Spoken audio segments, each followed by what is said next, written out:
بسم الله الحمد لله والصلاة والسلام على رسوله وعلى آله وصحبه اما بعد السلام علیکم و رحمت الله و برکاته.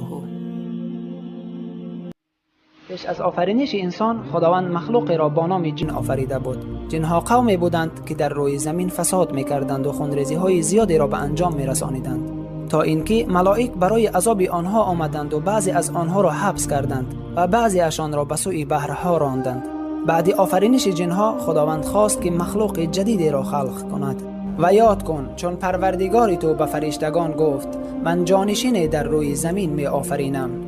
ملائک پرسیدند آیا این مخلوق جدید نیست مثل جن هاست در خونریزی و فسادکاری و نابود کردن زمین؟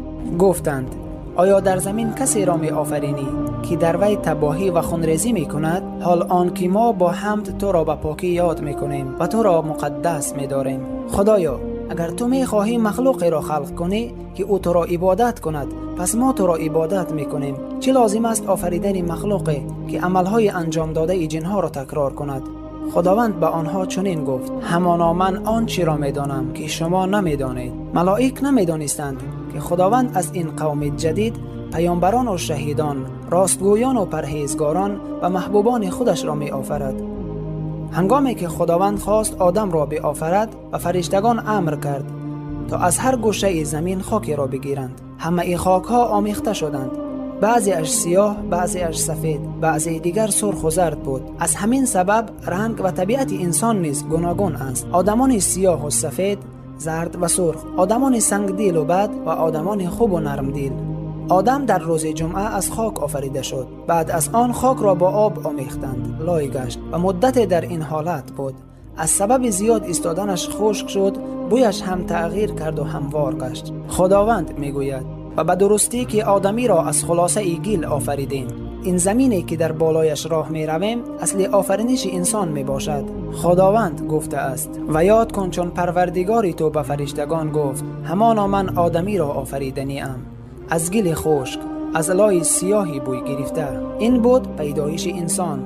خداوند می فرماید پس چون او را راست کنم و در وی از روح خود بدمم، در پیش او به سجده بیفتید. جسم آدم علیه السلام با این شکل سالها را سپری کرد تا آن زمانی که روح با او داخل شود. در این هنگام فرشتگان به او می نگریستند و می ترسیدند. خود ابلیس هم در اطرافش دور می زد و درونش داخل می شد و می برآمد. آن را نگاه می کرد، از او می ترسید و به او حسد می برد. ابلیس به فرشته ها گفت او یک مخلوق کاواک و پوچ است، اما خدای شما چنین نیست. اگر من ضد او خیزم او را می کشم.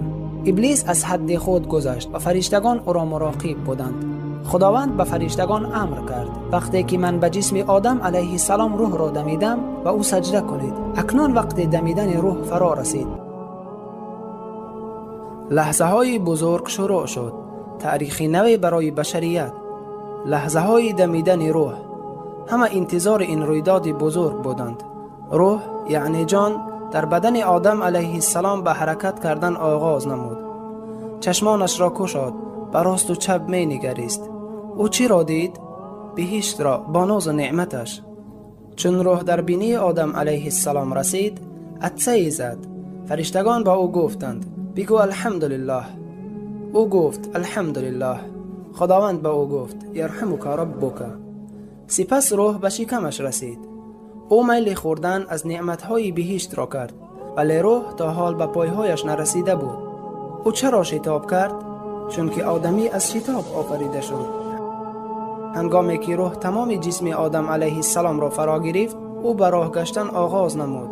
خداوند به او گفت ای آدم به نزد فرشتگان برو و به آنها بگو السلام علیکم. آدم علیه السلام رفت و گفت السلام علیکم. فرشتگان در جواب با او گفتند و علیکم السلام و رحمت الله و برکاته. خداوند با او گفت ای آدم این تحیه و سلام تو و فرزندان تو می باشد. سپس خداوند پشت آدم علیه السلام را محض کشید، تمام نسل او را بیرون آورد. چه مقدار باشد نسل او؟ از وقت آدم علیه السلام تا روز قیامت میلیاردها ذریه آدم بیرون آمد. من، تو، وی همه در آن روز بیرون شدیم، اهل جنت و اهل دوزخ. آدم علیه السلام به آنها نظر کرد. خداوند قراری به آنها گذاشت و تمام